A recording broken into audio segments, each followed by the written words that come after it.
നല്ല രുചികരമായ ഒരു ഗാർലിക് ചിക്കൻ നിങ്ങളും ഉണ്ടാക്കി നോക്കി അഭിപ്രായം കമന്റ് ചെയ്യാനും ചാനൽ സബ്സ്ക്രൈബ് ചെയ്യാനും മറക്കല്ലേ. പച്ചമുളക്, ഇഞ്ചി, വെളുത്തുള്ളി അല്ലികൾ, കുരുമുളക് പൊടി, തൈര് എന്നിവ ചേർത്ത് അരച്ച് പേസ്റ്റ് ആക്കേണ്ടതാണ്.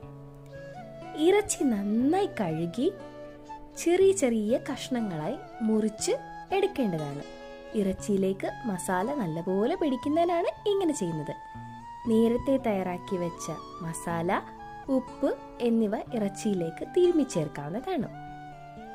ഒരു പാത്രത്തിലേക്ക് ബട്ടർ വെച്ച് ഇറച്ചി കഷ്ണങ്ങൾ അതിലേക്കിട്ട് നല്ല പോലെ ഇളക്കി യോജിപ്പിച്ച് ഒരു 25 മിനിറ്റ് അടച്ചു വെക്കാവുന്നതാണ്.